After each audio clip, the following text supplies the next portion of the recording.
नमस्कार। मैं doctor Ghanshyam Bairwa, associate professor Sanskrit, doctor Bhimrao Ambedkar government college Sriganganagar. इस व्याख्यान में मैं आपको मम्मट द्वारा पंचम उल्लास में प्रदर्शित गुणीभूत व्यंग काव्य की परिभाषा और उसके भेदों के बारे में बात कर रहा हूँ।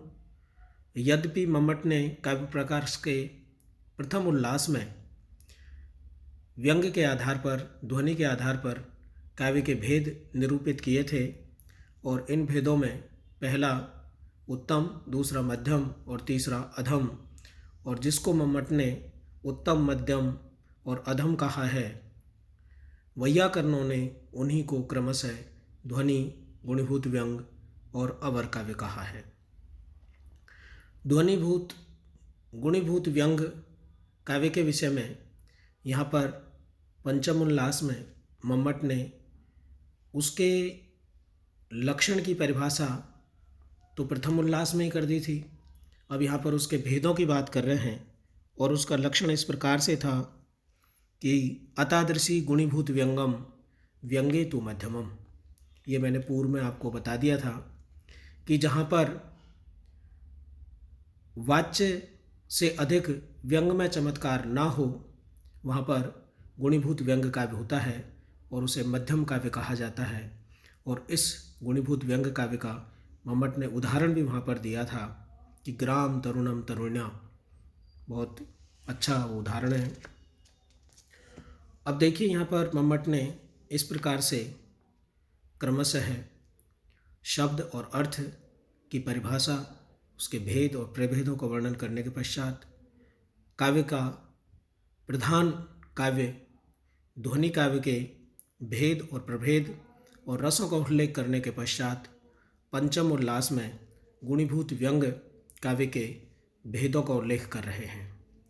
देखिए, गुणीभूत व्यंग प्रभेदान आह, गुणीभूत व्यंग के भेदों को कहते हैं अगूढ़म, प्रास्यंगम, वाच्य सिद्ध्यांग, मस्फुटम, संदिग्ध, तुल्य प्राधान्य, काक्वाक्षिप्त, मसुंदरम, व्यंगमेव गुणीभूत व्यंगाष्टौ भेदा स्मृता। इस प्रकार से मम्मट ने गुणीभूत व्यंग काव्य के 8 भेदों का उल्लेख किया है, नामोल्लेख किया है। ये 8 भेदों को मैं देखिए विग्रह के पश्चात, अन्वय के पश्चात इस प्रकार से बता रहा हूँ। पहला है अगूढ़म, दूसरा है अपरस्यांगम, अगूढ़म में मैं हलंत हो जाएगा तो निकल जाएगा, अगूढ़म, अपरस्यांगम, ऐसे ही आगे समझिए। वाच्य सिद्ध्यांगम अस्फुटम, संदिग्ध तुल्य प्राधान्य, ये संदिग्ध तुल्य प्राधान्य, इस प्रकार से यहाँ पर प्राधान्य में द्विवचन है तो प्राधान्य जो शब्द है दोनों के साथ लगेगा, संदिग्ध के साथ भी और तुल्य के साथ भी, तो संदिग्ध प्राधान्य और तुल्य प्राधान्य। और आगे है काक्वाक्षिप्तम, ये काक्वाक्षिप्तम है, और अंतिम है असुंदरम। इस प्रकार से ये 8 भेद मम्मट ने गुणीभूत व्यंग काव्य के किए हैं। और व्यंगम एवं गुणीभूत व्यंगम व्यंगस्य अष्टौ भेदा स्मृता। व्यंगम एवं, ये किसके आधार पर है? व्यंग के आधार पर। व्यंगम एवं, ये व्यंग के आधार पर मम्मट ने इस प्रकार से, व्यंग की स्थिति के आधार पर मम्मट ने इस प्रकार से कि व्यंग ऐसे होता है, व्यंग की स्थिति ऐसे बनती है तो ऐसे भेद होता है, तो व्यंगम एवं, ये व्यंग की स्थिति के आधार पर मम्मट ने इस प्रकार से गुणीभूत व्यंग काव्य के 8 भेद कहे हैं। ये 8 भेदों का यद्यपि मम्मट ने कोई लक्षण या सूत्र नहीं दिया है, परंतु मैं यहाँ पर आपको थोड़ा सा हिंदी में इनको समझाने का प्रयास करता हूँ और सीधा ही मम्मट ने इनके उदाहरण दिए हैं। तो हिंदी में मैं आपको बता देता हूँ और उदाहरण आप पुस्तक में देखेंगे, एक एक के कई कई उदाहरण हैं, तो जो आपको सरल लगे वो आप परीक्षा की दृष्टि से याद कर सकते हैं। तो इस प्रकार से इसके 8 भेद हैं। देखिए, अगूढ़ व्यंग, अपरस्यांग, वाच्य सिद्ध्यांग, अस्फुट, संदिग्ध प्राधान्य, तुल्य प्राधान्य, काक्वाक्षिप्त और असुंदर। अब अगूढ़ व्यंग में क्या होता है देखिए, वाच्यार्थ तो मुख्य होता ही है, किंतु व्यंग्यार्थ सहृदय संवेद्य न होकर साधारण जनों को भी शीघ्र ही प्रतीत हो जाता है। अर्थात व्यंग्यार्थ कामनी कुछ कलशवत किंचित आवृत किंचित अनावृत न होकर स्पष्टतया प्रतीत होता है, वह अगूढ़ व्यंग होता है। आप ध्यान से समझ लीजिए कि जहाँ पर व्यंग्यार्थ आवृत अनावृत न होकर स्पष्टतया प्रतीत हो जाए, गूढ़ व्यंग अर्थात छुपा हुआ व्यंग, अगूढ़ व्यंग अर्थात छुपा हुआ व्यंग नहीं। बस इसको आप इतना ही समझें, वहाँ पर अगूढ़ व्यंग नामक गुणीभूत व्यंग काव्य होता है। दूसरा है अपरस्यांग। अपर यानी होता है दूसरा, और अपरस्य यानी दूसरे का, अंग अर्थात जहाँ पर व्यंग किसी दूसरे अर्थ का, दूसरे अर्थ व्यंग का कौन सा है, वाच्यार्थ। तो जब व्यंग वाच्यार्थ के अंग मात्र अर्थात उपकार मात्र अर्थात सहयोगी मात्र हो जाता है, तो वहाँ पर अपरस्यांग नामक गुणीभूत व्यंग होता है। ये इनके जो नाम है वो इतने सरल मम्मट ने दिए हैं कि नाम से ही स्पष्ट हो रहा है कि यहाँ पर कौन सा गुणीभूत व्यंग होगा।